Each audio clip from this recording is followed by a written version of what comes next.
Hello and welcome, everyone. Thanks for joining our discussion panel on planetary health, emerging opportunities in the intersection of human health and Earth's natural system. I'm Lin Meng. I'm the Vice Chair of ESA Human Ecology section. This event is co-organized by Chiho Watanabe from Nagasaki University and ESA Human Ecology section. Just a quick overview of what we can expect today. We'll have 5 panelists from different countries and fields. Panelists will talk about their research and perspectives on planetary health, and then we'll open to questions. Feel free to ask questions anytime here in the chat, and we'll get them to the panelists. For this time, please mute your microphone. You'll be able to unmute and ask questions later. This session will be recorded and will be available on ESA meeting program later. All right. Let me introduce our first panelist, Dr. Tony Capon. Tony directs the Monash Sustainable Development Institute and holds a chair in planetary health in the School of Public Health and Preventive Medicine at Monash University. As a public health physician and authority in environmental health and health promotion, his research focuses on urbanization, sustainable development, and human health. He is a member of the Rockefeller Foundation Lancet Commission on Planetary Health that publishes its report, Safeguarding Human Health in the Anthropocene Epoch in 2015, and the International Advisory Board for the Lancet Planetary Health. Welcome, Tony. Thanks very much, Lynn. Terrific to be with you all today. As I begin, I'd like to acknowledge the traditional owners of the land I'm on today. It's Wurundjeri country here in Melbourne, Australia. And I acknowledge elders past, present, and emerging. We acknowledge Indigenous custodians of all the lands we're assembling on today. So I think we've got 5 minutes each, haven't we, Lynn? I just wanted to really make some opening remarks around this concept of planetary health. So briefly refer to the Rockefeller Foundation Lancet Commission on Planetary Health, and then some remarks about thinking ecologically about human health and well-being, and then finishing with a slide, which is the so what. So in 2014, the Rockefeller Foundation and the Lancet came together to organize a commission on planetary health. And the title of the report, as Lynn said, was Safeguarding Human Health in the Anthropocene Epoch, published in 2015 in the Lancet, which is one of the leading medical journals in the world. You can see here a list of names of the commissioners for that work. We came from various regions of the world and different disciplinary backgrounds. We weren't all human health people, although I'm a public health physician myself. We came from a range of disciplines. And as you can see, the bottom line on this slide, that what we did very much built on previous work, including the Millennium Ecosystem Assessment, when Kofi Annan was leading the UN, the work of the Intergovernmental Panel on Climate Change, including the human health work, the work of the Convention on Biological Diversity, some of it in a partnership with the World Health Organization, and of course the Brundtland Commission back in the 1980s. This report, Our Common Future, the report of the World Commission on Environment and Development, introduced the concept of sustainable development to world leaders. And you can see here a picture research of Gro Brundtland, Dr. Gro Brundtland, initially trained as a medical doctor in Norway before she went on to be Prime Minister of that country, to chair that commission and to lead the World Health Organization. But from the perspective of my profession, medicine, we can go further back. In ancient Greece, more than 2,000 years ago, Hippocrates, considered the father of medicine, was writing books like this on airs, waters and places. So Hippocrates was talking to his patients. He was thinking about how they lived, where they lived, the conditions of life, and what that meant for their health. And so he was making ecological deductions long before we had modern biomedical techniques. And of course, we can also reflect on Indigenous knowledge, where I started. Waiora, a Maori word for well-being and healthy waters, was the theme for a major conference in New Zealand 2 years ago now, on promoting planetary health and sustainable development for all. As it happens, my background is Ngāi Tahu Maori and Scottish from the very south of New Zealand. So what's planetary health?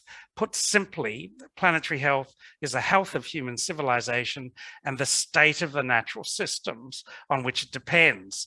And here's a link to where you can find those resources from the Lancet. There's the 50-page report, but there's also other pieces of writing, shorter. There's infographics and video material that might be useful. I wanted to also reflect on the importance of human ecology as a way of understanding human circumstances and health.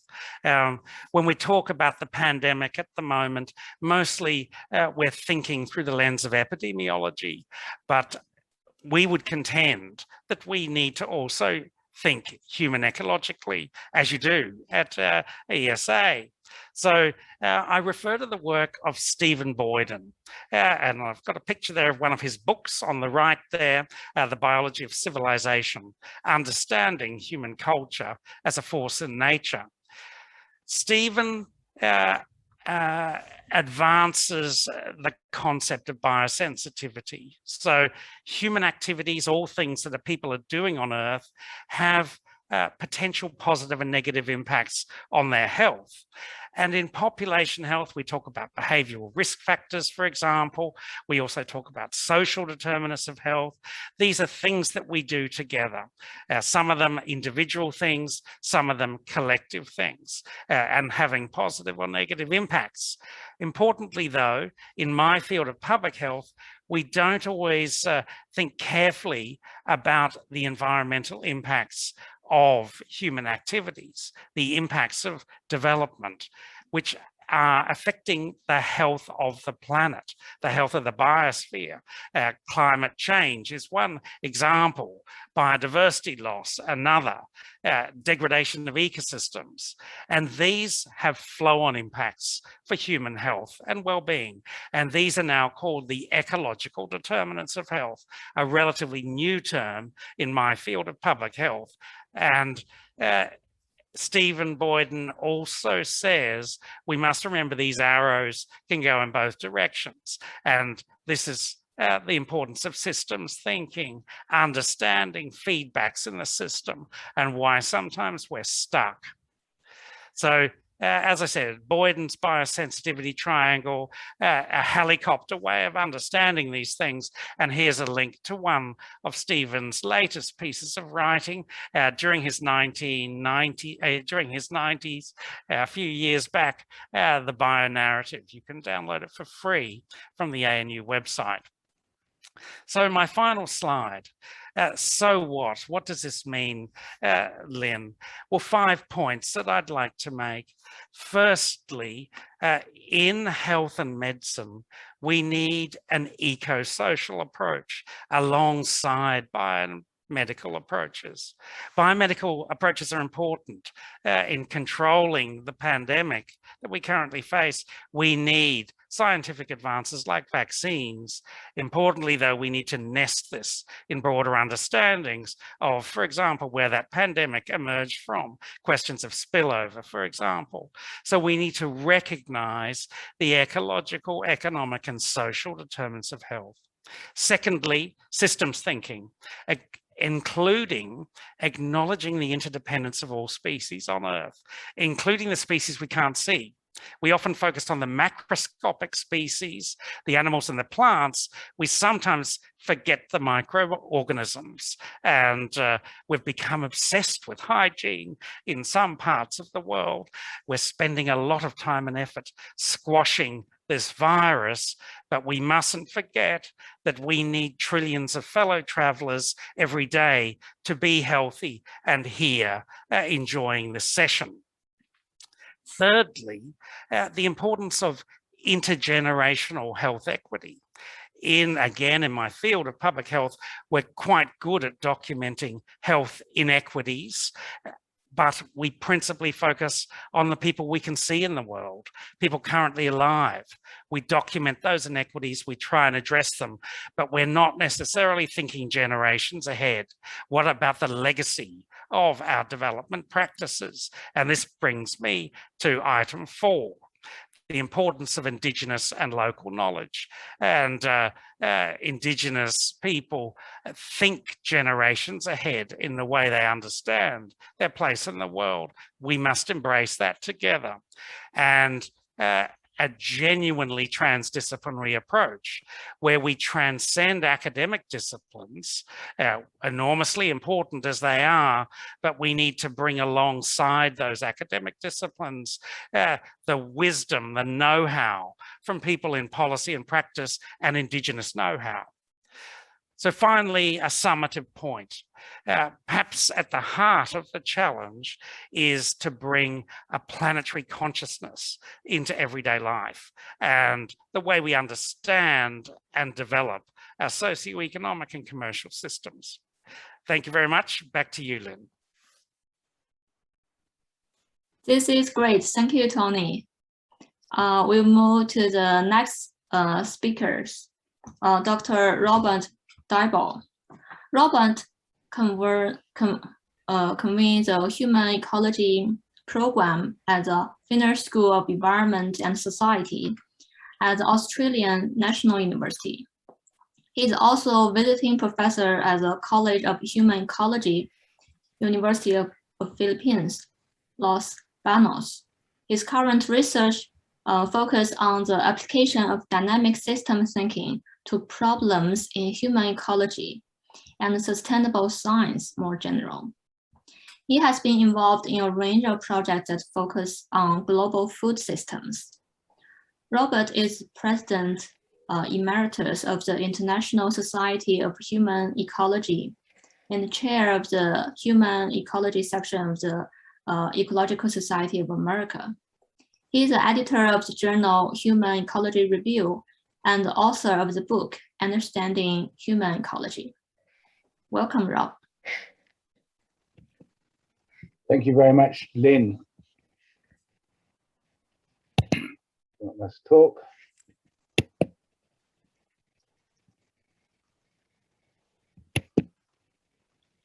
Okay.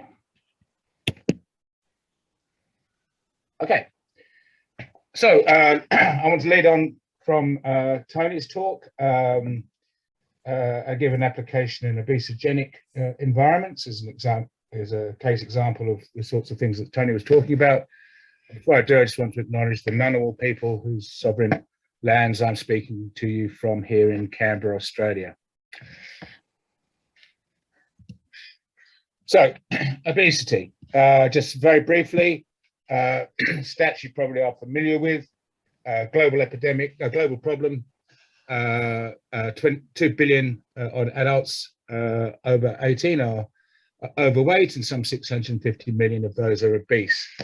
A problem that's increasingly prevalent amongst children, with 240 million 5 to 9-year-old children overweight or obese.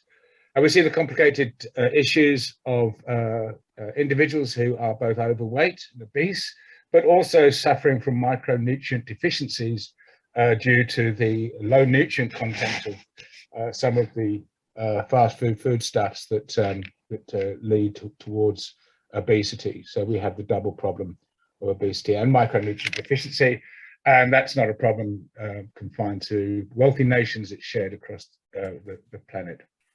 The obesity issue has tripled since 1975 and strongly correlated with changes in food systems, but the introduction of profligate use of corn syrup being a major consideration.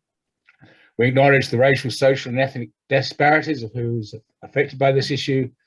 And whilst we can promote and rightly promote healthy living at all weight sizes, we can't ignore the high health risk factors that come hand in glove with obesity. And we've seen that under COVID-19 with increased morbidity for people suffering under overweight body weight issues. Issues in obesity are typically characterized unhelpfully as being the product of individual choices. It's often, the point is made that nobody forces you to eat things like the quadruple bypass burger, the heart attack grill. That's in some narratives is just simply seen as your choice, and your choice to then eat those foodstuffs and decline to exercise adequately is also typified in many quarters as an individual choice. And where the obesity issue is put into a health context, it is often characterized as a population health problem that somehow belongs to the medical profession, and that the medical profession is therefore responsible for its resolution. I'm not going to go through this systems diagram in detail other than to convey what it's designed to convey, which is the reality is far more complex than that simplistic identification of the individual's responsibility. So this is the nature of the obesogenic environment. The individual sits within a range of driving factors that drive individual and population level obesity issues, many of those issues being outside of the individual's domain of control and beyond their capacity to realistically be expected to remove themselves from that influence. So if we think of the simple idea that obesity is a consequence of weight gain through input-output energy imbalances, we can now start to see in the ways that Tony was talking about, it as being the consequence of overlapping social, economic, and ecosystem drivers, where we might understand the obesogenic environment to contain have this broader conception to include these psychosociological dimensions. So we need some mechanism to see the connections between these various parts. And one way that we promote in human ecology is to analyze them through what we would call low order systems dynamic models that are designed to capture those systems dynamics and the feedbacks within them. Decomposing these systems into the smallest categories of variables, where we capture some aspect of the belief systems, the worldviews, the paradigms within which that are driving the system, the various institutions, both formal and informal, that are tasked with regulating the system, and then how those institutions and behaviors they engender affect the environment, for better or worse, and the consequence that has both directly and indirectly for the state of human health and well-being. And you can see that those arrows there, being 3, 5, and 7, are directly derived from the Boyden's biosensitivity triangle that was in Tony's presentation. So just in terms of thinking feedback-guided analysis in the context of obesity, an individual might vow to lose weight by activity captured in process arrow 3, by improving their healthy eating habits. But if they're constrained within an obesogenic environment captured by process arrow 7, where travel options and poor food access limit their ability to lose body weight, the actions they take may and limit their capacity to be successful in losing weight, generating a feedback of a failure feedback through link 247 that erodes their sense of self-agency and leads to them giving up the effort. So the call to ESA and to people grappling with this and similar complex problems is to see these issues in a broader context. Obesity, in many cases, is a natural bodily response to an unhealthy environment, and thus its ultimate resolution requires collective efforts to change that context within which obesity emerges.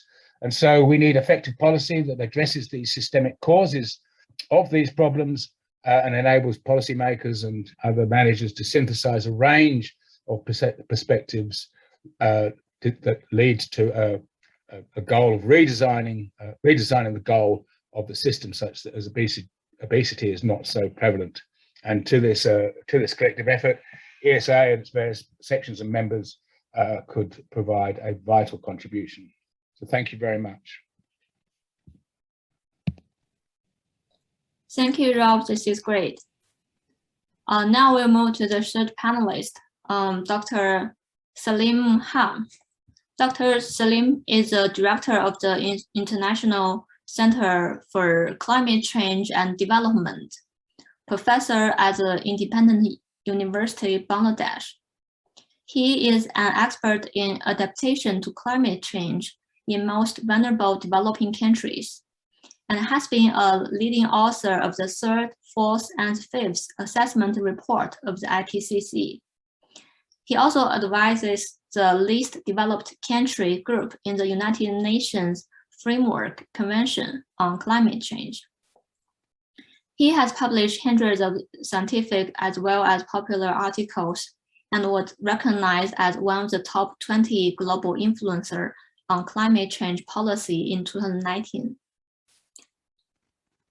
and top scientist from Bangladesh on climate change science. Dr. Saleem cannot join us today, but he shared videos. So I'm going to share my screen and we'll watch it together.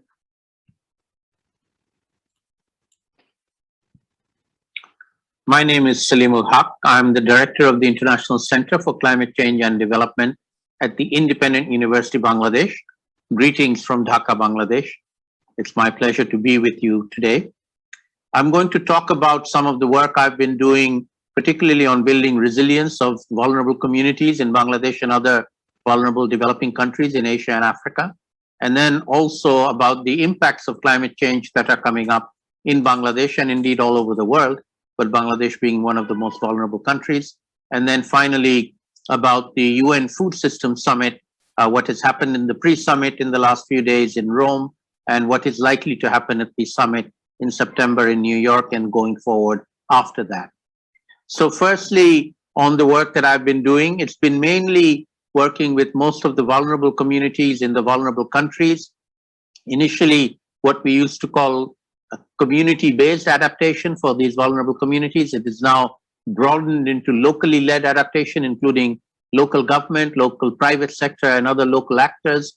And it's also not just about doing adaptation in the vulnerable developing countries, although it started there. It is now doing adaptation everywhere. In fact, as climate change impacts are taking place all over the world, as we saw on our television screens in Germany, Belgium, and the United States just recently. And so impacts of climate change are now real. They're happening everywhere. People need to adapt. People need to build resilience, and they need to do that very, very quickly. In my country, Bangladesh, we have known this for some time. We are a very vulnerable country, 170 million people almost, in less than 150,000 square kilometers, gives us a population density of well over 1,000 per square kilometer, which is usually the density you see in city-states like Hong Kong and Singapore, not in full countries like Bangladesh, and also extremely vulnerable to the impacts of climate change, both because of the geography, sitting on the delta of two of the world's biggest rivers, the Ganges and the Brahmaputra, which regularly flood, also cyclones coming in from the Bay of Bengal, and being a very poor country at the same time. So all of these factors make Bangladesh one of the most vulnerable countries to the impacts of climate change. But that isn't the end of the story. That's just the beginning of the story.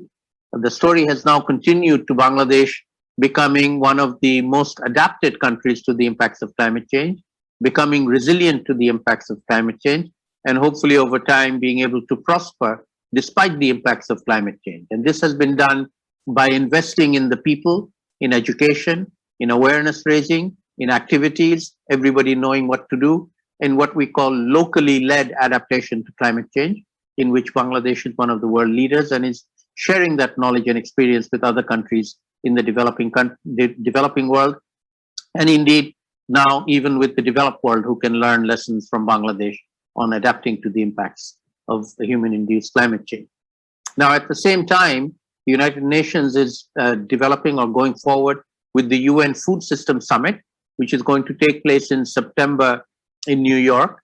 But prior to that, I had the privilege of being invited to chair one of the 5 action tracks, which is the action track on resilience. And we were asked as chairs of the action tracks to consult with stakeholders from all over the world, all countries, all stakeholders from agriculture producers to consumers, small scale commercial establishments to big multinational companies, governments at national and local level, youth groups, indigenous groups, and many others. And we held hundreds of dialogues. We solicited ideas. We got more than 2,000 of them. We put them into buckets of action. And at the pre-summit, which was held just a few days ago in Rome, around 6 or 7 of these areas of action or coalitions of action have been identified. A few more may come along the way between now and the summit in New York in September. But what's most important is that the September summit is not the end, but rather the beginning of actions going forward in these coalitions of actors, member states, governments, plus other actors, private sector, youth, farmers groups, and many others. And one of them that I'll be associated with is on resilience, particularly focusing on resilient pathways, making food systems resilient to the impacts of climate change going forward. And the summit the Food System Summit in September in New York will move on the message to the COP26 that will take place in November in Glasgow, that takes the food system resilience message to the climate change COP26, so that climate change and food systems can be resilient in the future.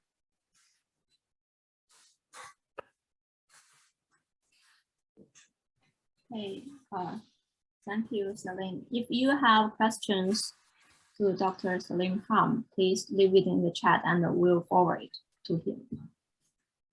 Next, we'll have Dr. Francesca Hopkins. Francesca is an assistant professor of climate change and sustainability in the Department of Environmental Sciences and Environmental Dynamics and Geoecology Institute at the University of California, Riverside. She studies emissions that affect the climate and air quality, including methane emissions from dairy farms, mapping methane emission sources, urban greenhouse gas emissions, and soil carbon and climate change, with the goal of developing the science of reducing these emissions. She is committed to informing the public about the science of climate change, both its causes and impact. Welcome, Francesca.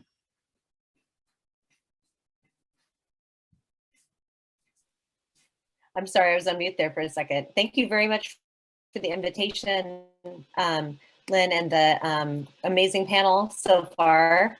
I'm here to bring an agricultural and natural systems perspective and represent the US and the University of California system. So I'm going to talk about climate change and agriculture, specifically about non-CO2 greenhouse gas emissions. But first, before I do that, I just want to mention the UC Center for Planetary Health. You probably have heard of the University of California system. We have 10 campuses throughout our state that are research leaders in many of the topics that are being discussed here today. And in particular, we have this University of California Global Health Initiative that it's under the Office of the President, and it serves an umbrella for efforts that seek to address the challenges of global planetary health. And so I encourage you to look at the website for the organization. It's multidisciplinary and multi-campus and very solutions oriented. So I think it's a great initiative. And one of the research emphases of this center is to focus on farming in the 21st century. And one of the really important elements of farming in our food systems that we need to consider is the impact of our food system and the way we eat on the environment. And specifically, I'm thinking about the impacts on the climate. So I'm sure many of you know about how CO2 is, it's the most important greenhouse gas, and it's intimately linked to the agricultural system. We have respiration and photosynthesis happening in agroecosystems that create these large fluxes of CO2 that we can see from our global records that we take from even from a remote place like Mauna Loa, Hawaii. But CO2 is not the whole story. And I'd really like to talk today about the non-CO2 greenhouse gases that are really some of our opportunities to address climate change. So let's just start off here with a picture of CO2 in the atmosphere over the past 2 millennia. Humans have had a huge impact on CO2 in the atmosphere, particularly in the post-industrial revolution period, and even more so since the mid-20th century by mostly burning fossil fuels. Of course, agriculture and cultivation of soils has also contributed some of the CO2 it's there, but dominantly what's there is because of burning of fossil fuels. Now, that's not actually the case for the other 2 major greenhouse gases. So here we have a record of methane in the atmosphere, the same time scale as the CO2 record I just showed you. And it's coming from both ice cores and measurements that were made at Cape Grim. And what you can see is that atmospheric methane follows a generally similar trend to CO2. It was relatively stable, and then it started basically exploding in its concentrations in the atmosphere with industrialization and human activities. Although the sources are different, some of that methane is coming from combustion of fossil fuels like CO2, but a lot of it is coming from agricultural activities. And then the other gas that I want to talk about is nitrous oxide, or N2O. So again, here's the figure for N2O over the same time period, with the ice core record showing relative stability until the Industrial Revolution and really until the 20th century, when we see really, really high increases in atmospheric nitrous oxide levels. And so in contrast to CO2 and methane, there are much fewer emissions of N2O coming from combustion. There are some, but really the most important source of N2O is agriculture. And it's really the increase in global population and the changes in agricultural production that have driven these atmospheric increases in nitrous oxide and methane. So let's talk a little bit more specifically about the challenges that are posed by methane and nitrous oxide. So they're important in their contributions to global warming. If we look at global warming to date, about 30% of the warming is coming from these 2 non-CO2 gases. So it's not the whole picture, but it's a significant piece of the pie. Not only that, methane and nitrous oxide emissions, they're causing other environmental problems. So for example, methane emissions are increasing tropospheric ozone, which is one of the worst air pollutants that we have globally. And for nitrous oxide, it's also contributes to stratospheric ozone depletion, which contributes to our hole in the ozone layer down in Antarctica. And so emissions of these gases have associated other problems that are not great.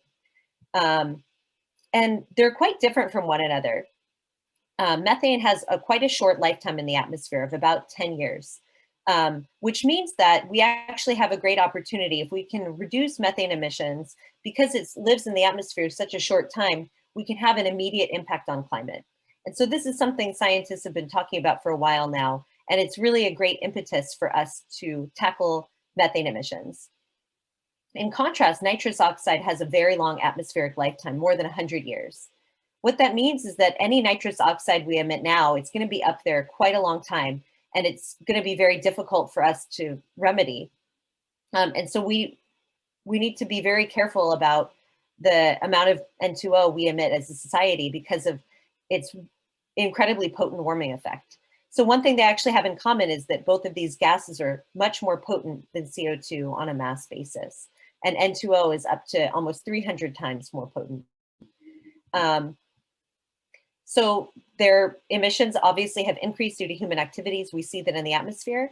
But another difference with CO2 is that there are quite large uncertainties related to the budgets of methane and nitrous oxide. And this is related to the processes that generate them. They vary greatly in space and time.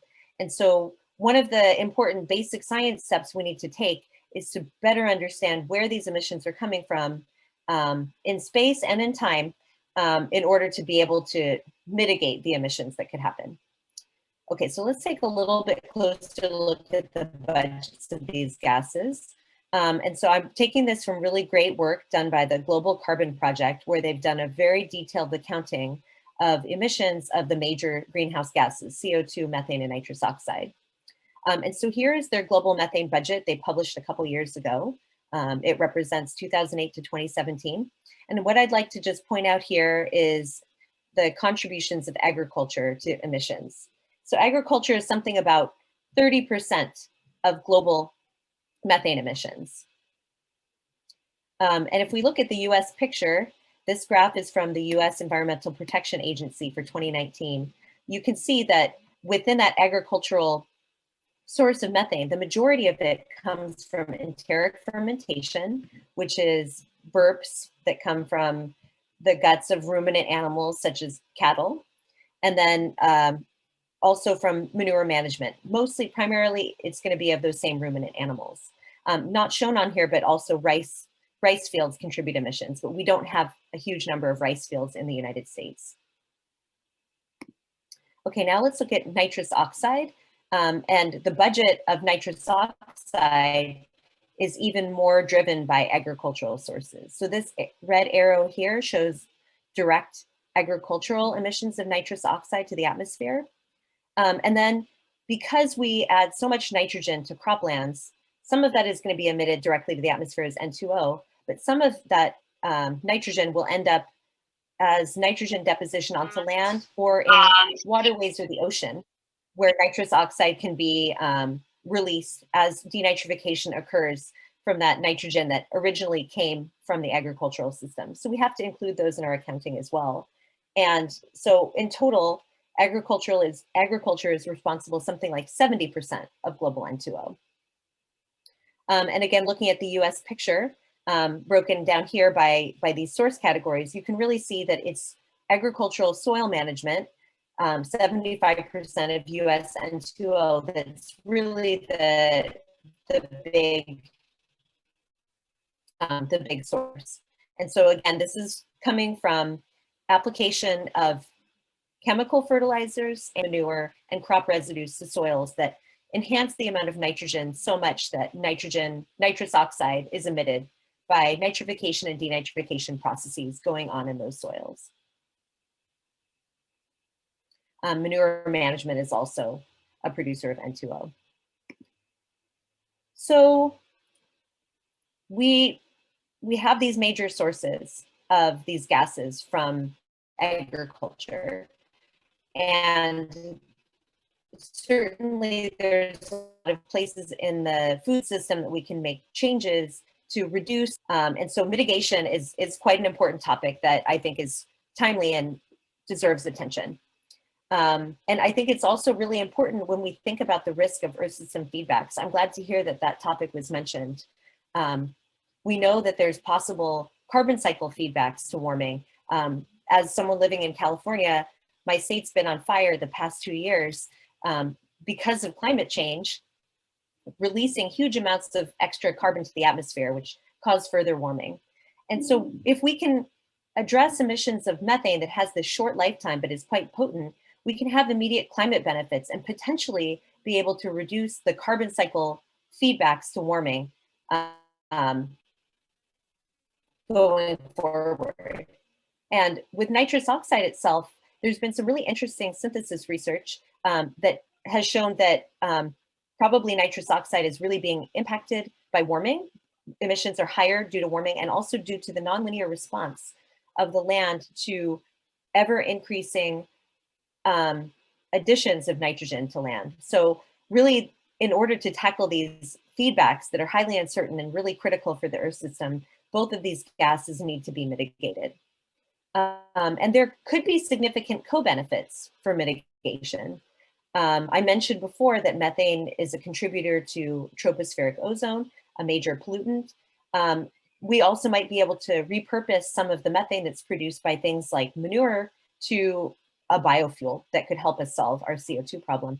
And by conserving agricultural nitrogen, not only will we reduce nitrous oxide emissions, but we can reduce air pollution by reducing things like ammonia that is often co-emitted with nitrous oxide and produces part of the particulate matter problem we see in many agricultural areas. And it can also reduce nitrogen deposition, which is has a detrimental impact on ecosystems globally. And so really, I just will end this with a call for more research.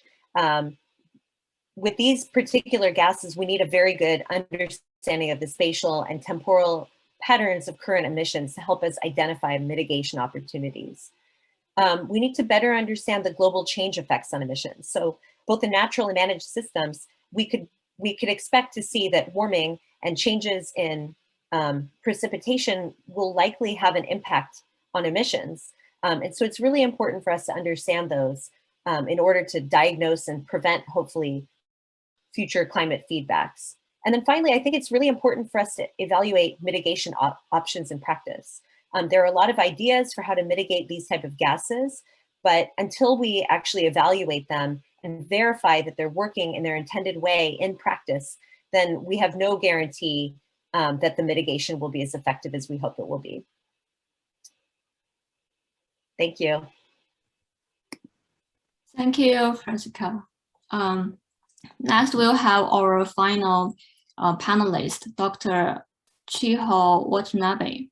Chiho is Professor, Executive Advisor to the President, Planetary Health at Nagasaki University.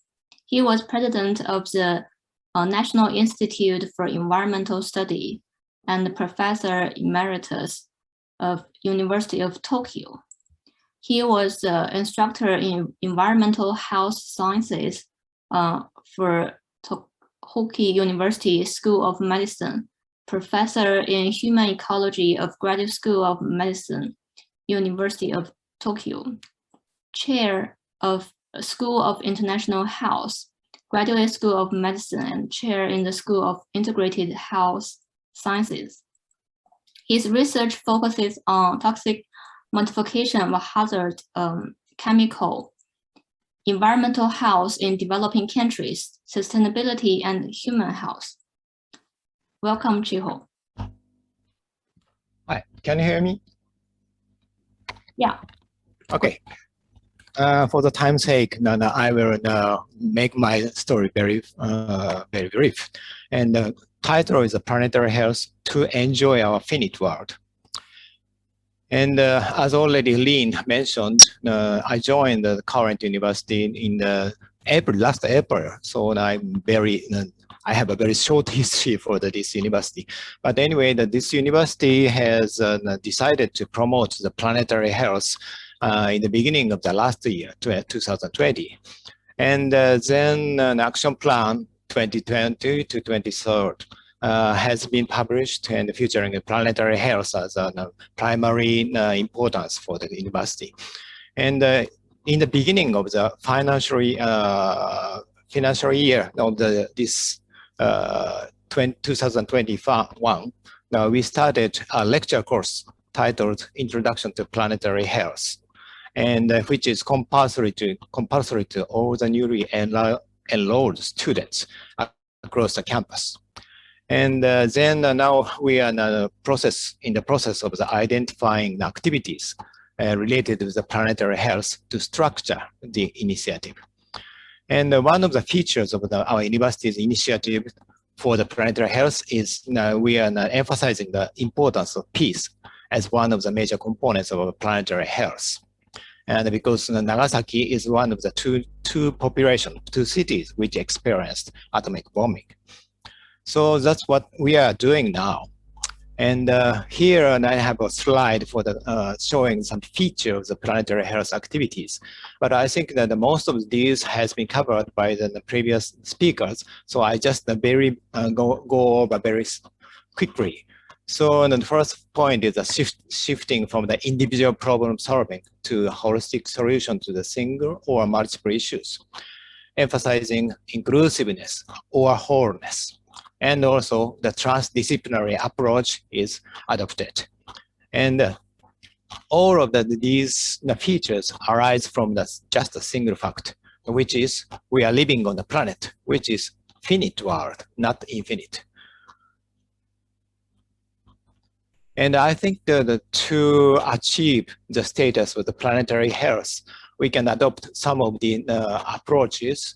And I just mentioned the three approaches. The first one has been already mentioned by the previous speakers, system thinking. And the second one is science as an act of care, and which is proposed by the Dr. Hiroi, which is Japanese researchers for the public policy. And he said the reconsidering the subject versus object dichotomy is very important. And this dichotomy has been adopted by the modern contemporary science, but we need to rethink about the way of the science and empathize with the object and value the uniqueness of the object. And we need to adopt these ideas to further progress our science related with the planetary health.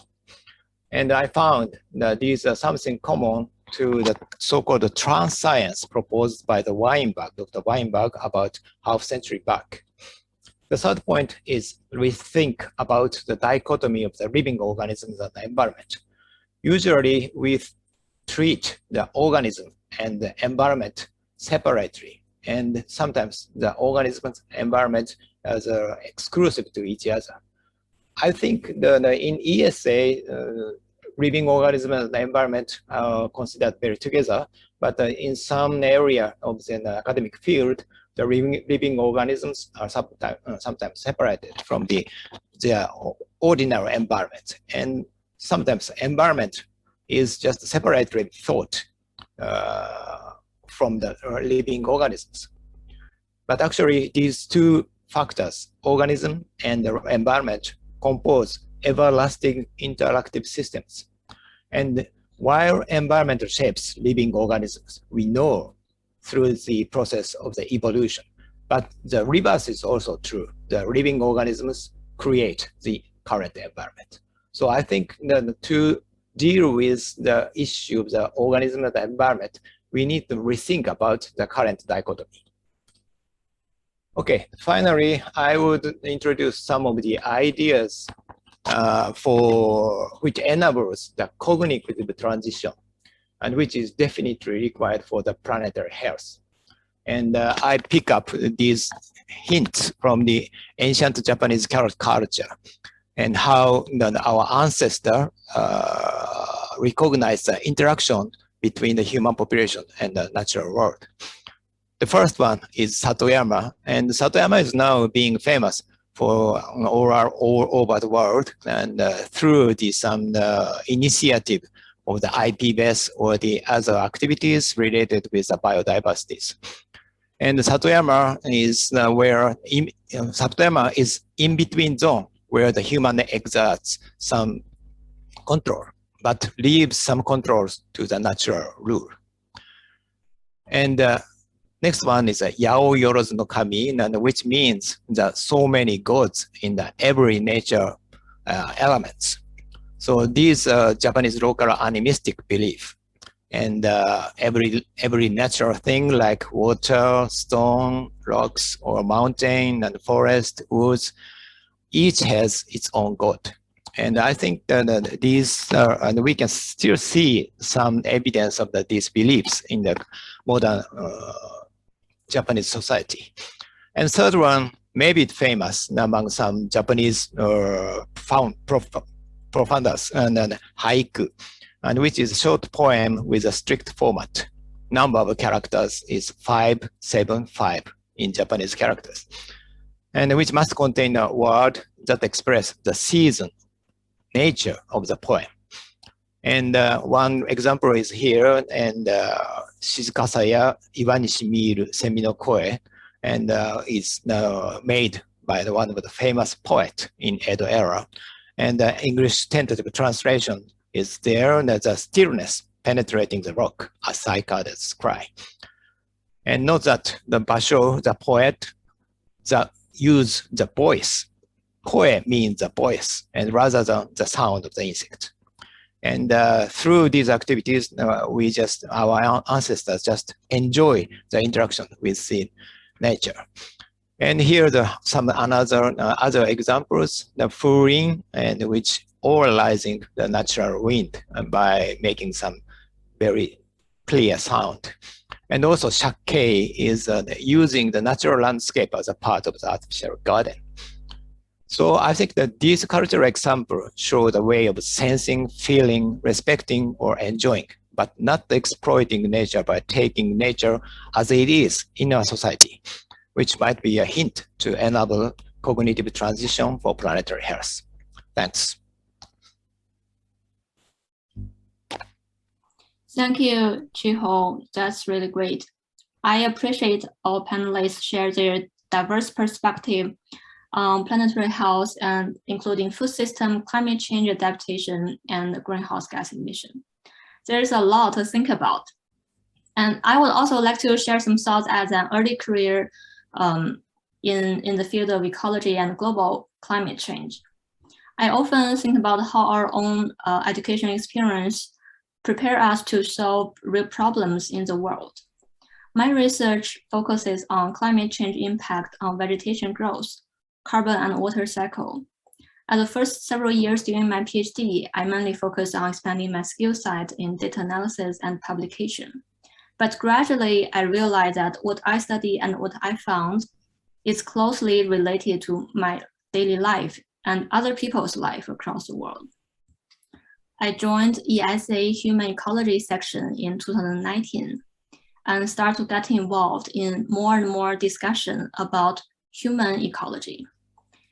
That helps me develop interdisciplinary thinking and make me realize that there is a strong link between what we do and the consequences of our choice on the ecosystem and the planet. My first time to hear the word planetary health is last year, 2020.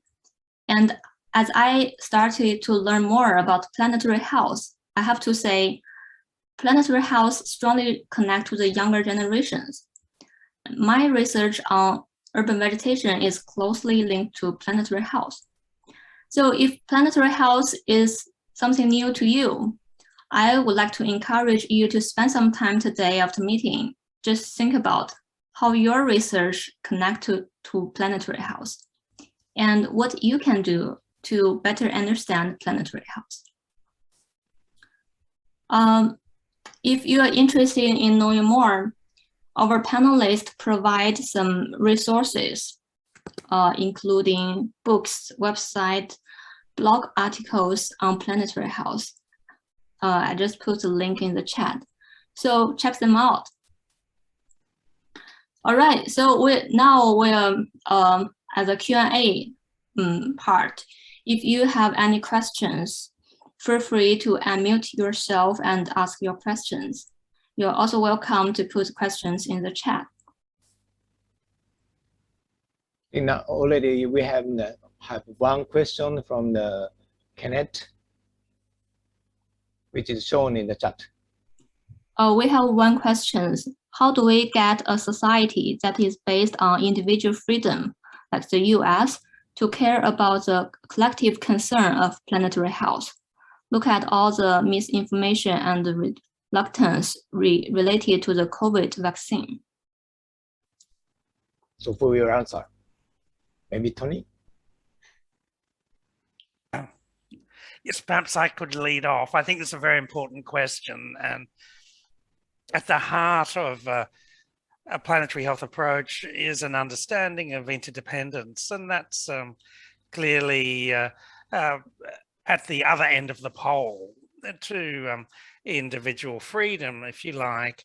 And so how we engage in this cognitive transition, as Chiho has said, is really the big challenge of getting on with the job together of addressing planetary health challenges. One thing I would say is that at least in some parts of the United States, people, a fair proportion of people are followers of religions like Christian religions, for example. And I think it's interesting to see what's happening, for example, in the Catholic religion with the Pope's encyclical and endeavoring to bring considerations, ecological considerations in to religious thinking is one way to reach communities. You may have seen the publication from the Pontifical Academy of Science about our planet and our responsibility. I might put that in the chat box in a moment if you haven't seen it. I mean, clearly the Catholic Church has a blind spot around condom usage, and that is relevant to world population. But I guess my point would be that we have to find different ways of engaging communities, of reaching communities. Many people have switched off to our conventional scientific communication. It's not the full answer, but perhaps a step. Francesca, would you like to speak to gender? Yeah.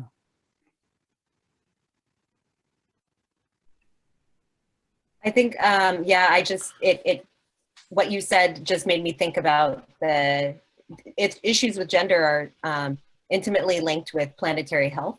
And I think we should acknowledge that. And it came to my mind when you mentioned the Catholic Church. I think, feminism it's a part of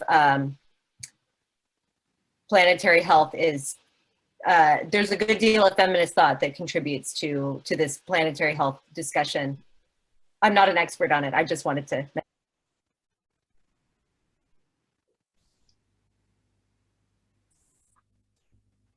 Yeah, I would just like to follow up what Tony mentioned, and I think to make some cognitive transition, it is very important to recognize the fact that we are living in a finite world.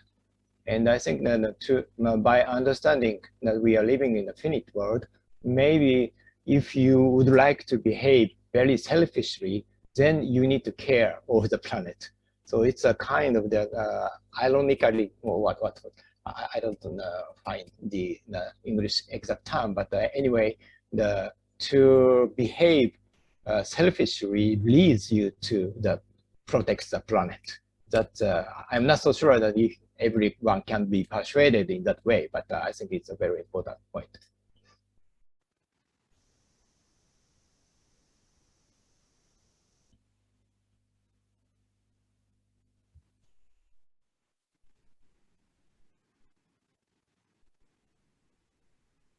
Link, could you read it?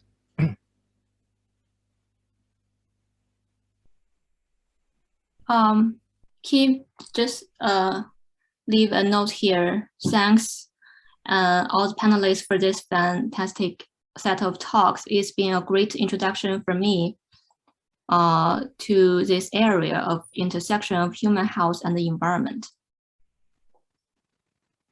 And Tony shared a link, Health of People, Health of Planet, and Our Responsibility. So check it out.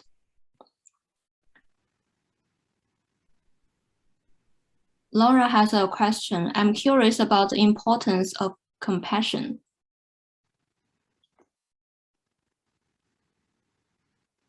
Maybe could I ask Rob to respond to this question? Sure. I mean, I'll give it a shot. I think compassion is crucial. I would suggest that compassion and the capacity to care are, I would argue, innate human attributes. And whilst individuals may be more or less selfish, I think by and large, most of us don't get up in the morning with the express desire to ruin the planet and our fellow citizens. So from a human ecology perspective, I think what becomes more instructive is not individual pathologies, but those social systems within which people reside that make certain behaviors seem more or less rational or desirable to the people in those contexts.